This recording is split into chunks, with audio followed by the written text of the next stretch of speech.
Hello everyone and welcome back to another video from Crazy Gamer.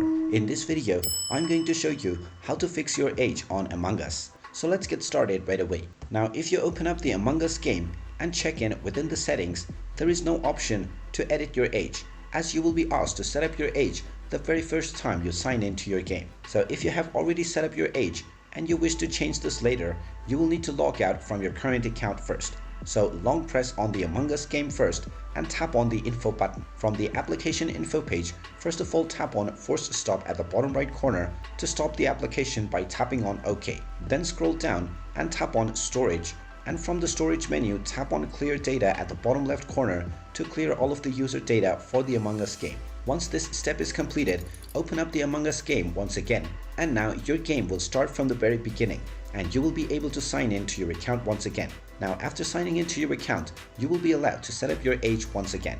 And there you have it. That is how you can go about on changing and fixing your age on the Among Us game.